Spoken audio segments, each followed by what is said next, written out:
Oi, gente, vamos continuar? Esse vídeo vai falar especificamente dos princípios da Gestalt, que é a forma que eu mais gosto de chamar. Mas é também conhecida, né? Essa teoria também é conhecida por trazer leis, padrões, fatores da Gestalt, né? Ela parte de uma coisa que eu acho bastante importante também, quando a gente falou lá nos primórdios da Gestalt o que ela significa, né? E que é uma relação com a luz, é esta palavra, relação. Então, esses princípios, eles só existem também, não só numa relação com o objeto diante da luz, mesmo que seja o computador, ele emite luz, né? Então, aquilo que você está vendo no computador é porque há uma emissão de luz, né? Ou então um objeto físico, que aí você tem, né, uma reflexão da luz. Em qualquer um desses casos, quando a gente está falando da Gestalt, ela vai preconizar esses princípios a partir da ideia de relação também. Ou seja, eu só consigo encontrar estes princípios à medida que eu faço uma relação com o objeto, né? Então, lá eles definiram esses princípios que são unificação, segregação, fechamento, boa continuação, proximidade, semelhança e pregnância, né? Aqui nesse vídeo nós vamos falar desses primeiros, deixando a pregnância em separado para um vídeo específico para ela. Então vamos lá. O que é unificação e segregação, né? Não dá para falar de um sem falar do outro, né? Quanto maior a unificação, menor o contraste, que é o caso desta figura aqui, né? Aqui nós temos um círculo igual a esse, posicionado no mesmo lugar, só que nós não vemos. E nós não vemos por quê? Porque nós temos uma unidade de cor aqui que não nos permite ver este círculo, né? Não há contraste, né? Então, com isso, eu tenho nenhuma informação, né, de que há um círculo aqui. À medida em que eu vou aumentando este contraste, pode ser pela figura de frente ou pode ser pelo fundo, né? Aqui nós fizemos as duas coisas, nós escurecemos o círculo e mantivemos, neste caso, o fundo igual. E nessa última aqui nós mantivemos o fundo escuro, mas trabalhamos um outro fundo, a figura escura e o fundo mais claro, né? Então são formas de criar o que? Contraste, né? Essa é a primeira ideia de passar da unificação para a segregação. Então essa é a primeira dela, né? Aqui eu deixei o círculo em branco, com contorno branco, apenas para vocês verem que ele está posicionado, né? Ele existe, mas, no entanto, como mostra na figura anterior, ele não tem segregação, ele não constitui contraste que separa do fundo, né? A figura e o fundo. Na prática, aquela figura que nós já usamos, né? Ela trabalha com isso. Na medida em que e outras leis, veja, muitas vezes nós temos leis ou princípios da Gestalt muito claros, assim, é só este princípio que está valendo aqui. Mas na maioria das vezes nós temos um conjunto de princípios que participam da construção daquela forma. Mas sempre tem um que fica mesmo nesse conjunto mais em evidência. Então, no caso desse tipo de desenho feito por pontos, né? Nós vamos enxergar um músico tocando violão, porque nós temos essa unificação dos pontos mais escuros em contraste, né, por proximidade, criando uma figura em contraste com um fundo mais aberto, em que os pontos estão mais separados, em que os pontos não fazem, só constituem, ajudam a constituir o contraste. Então, esse é um exemplo interessante de como a gente pode trabalhar. E esse aqui é um dos mais tradicionais, digamos assim, né? Que é o famoso desenho do quê? O que vocês estão enxergando aí, né? A gente vê dois elementos, né? e ele é bastante interessante para explicar essa ideia. Então, a gente, pela unificação, podemos enxergar nessa figura escura um cálice, né? E pela segregação, ou seja, pelo contraste, a gente consegue enxergar aqui dois perfis humanos, né?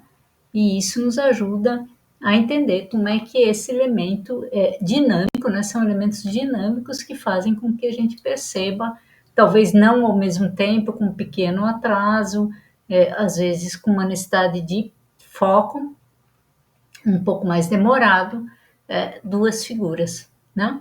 E é isso que faz, então, a unificação é a ideia de igualdade, semelhança de estímulos, né? Que desenham um objeto. E a segregação, ela vai para a ideia de separar, evidenciar unidades formais, né? Então, por isso que a gente consegue enxergar os dois rostos e também o cálice, né? São relações que se estabelecem nesse tipo de desenho, né? Mas ali, né, era um desenho de contraste absoluto entre o preto e o branco, entre figuras, né, e fundo, mas no nosso cotidiano, muitas vezes, a gente precisa olhar mais atento. Então, façam aí um exercício do que é unificação e segregação nesse cartaz, né? Tentem ver o que vocês conseguem enxergar nessa aplicação desses dois princípios da Gestalt. Aqui também é um outro exemplo para a gente testar essa mesma percepção, né? O que é unificação e segregação, qual é a relação que se estabelece, né? Aonde fica mais claro, onde fica mais difícil de perceber, tá bom? Um outro princípio que nos ajuda também a construir a forma é a ideia de fechamento. O que a ideia de fechamento traz? Diz que o nosso cérebro é capaz de completar uma forma. Então, pegando um pontilhado, por exemplo, né, a gente consegue enxergar que isso é um círculo, que isso é um quadrado, né? E aqui, talvez, pelo contraste e pela unificação, a gente consegue ver que tem uma cruz no meio e consegue enxergar também os quatro elementos, né? Então, o fechamento é um elemento muito interessante, né, para a gente trabalhar percepções mais sutis, eu acho, né? E elas nos dão alguns tipos de ganhos, né? A publicidade usa muito isso. Por exemplo, essa marca Loop faz um uso explícito desse princípio do fechamento, né? E trabalha também aqui, né? Que é explícito, e nesse outro aqui, apesar da gente não ter a letra O completa, a gente consegue saber que é essa letra que está colocada aí. Outro princípio interessante é o da boa continuidade ou boa continuação, né? No primeiro desenho, em que você tem o A, um semicírculo, né, do A ao C, você tem ali uma haste colocada chamada B, né? E no outro desenho, à direita, você tem esta linha B saindo basicamente do mesmo desenho de A a C, né? Então, o que a gente tem aqui? Qual delas tem uma melhor continuidade, né? Qual delas, das figuras, o fluxo é mais contínuo, né? É mais coerente, eu acho que essa é uma palavra interessante. Evidentemente, é a segunda figura, né? Por quê? Porque ali você tem como diz o texto, uma sucessão de partes de modo coerente, sem quebras ou interrupções, né? E com isso você tem uma unidade mais linear, né? Uma unidade mais harmônica, né? São duas maneiras de construir informação visual. Então, Na primeira, né, você tem uma linha que parece, como diz ali, um anexo, né, algo que foi posto ali, algo que é externo, algo que provoca uma reação mais desequilibrada da forma, né, na nossa concepção. E na outra figura, você tem uma impressão de que as partes são sucessivas, elas se seguem, né? Elas criam um movimento mais harmônico, né? Isso é interessante quando aplicado, como é o caso dessa linha do tempo, em que você tem vários elementos aqui com uma série de informações, mas vamos dizer, a fluidez com que essas linhas indicam a persistência, a existência, o tamanho daquela informação na linha do tempo é muito interessante. É uma forma interessante de se trabalhar esta compreensão. Você compreende a fluidez aqui, mas talvez a informação aqui não seja tão clara. Mas, de toda maneira, é uma escolha que foi feita para trabalhar uma linha do tempo sobre um determinado assunto.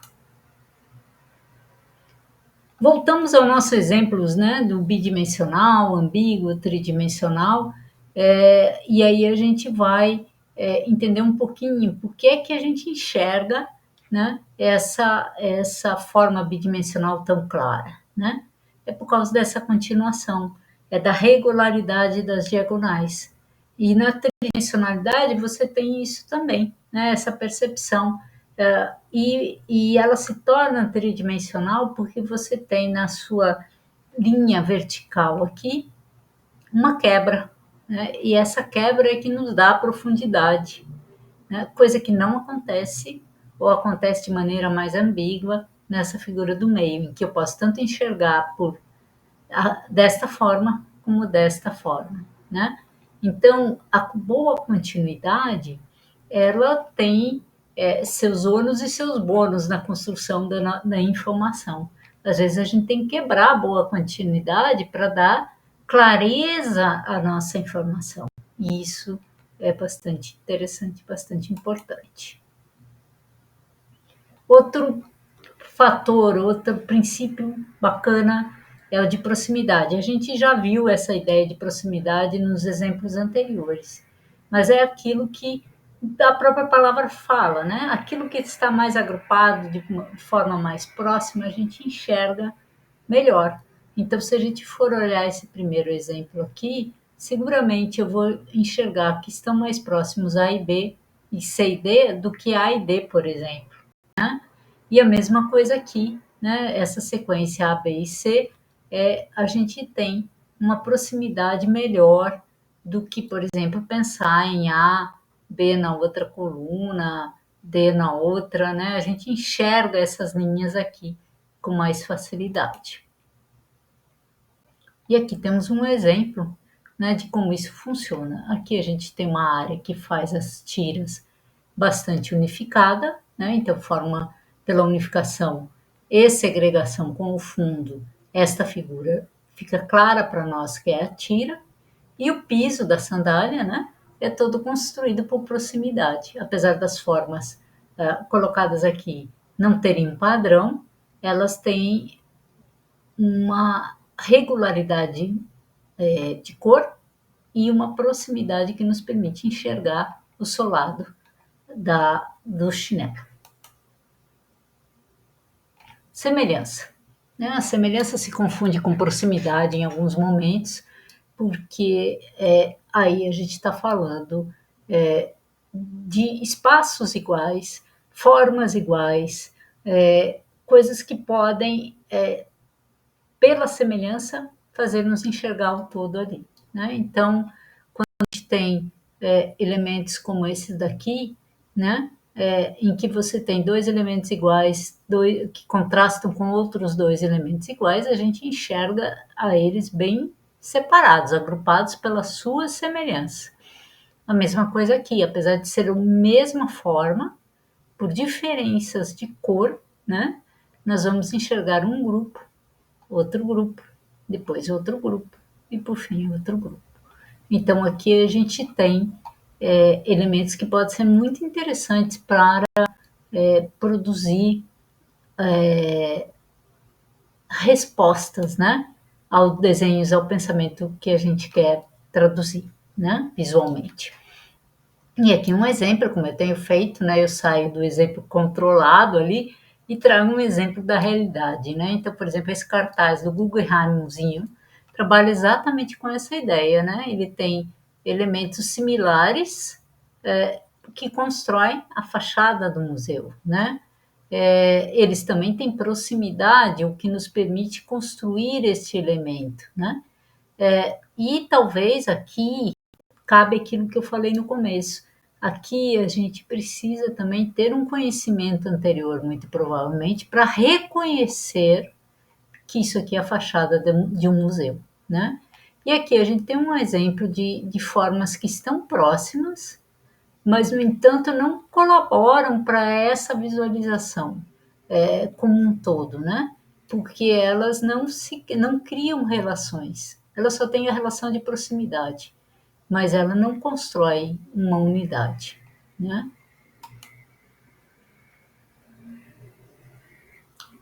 E é isso, gente, né? Esses foram os primeiros movimentos para a gente entender o que são os princípios da Gestalt, e como eu falei no começo, está faltando um, né? Então, este um, que é a pregnância, nós vamos tratar no próximo vídeo.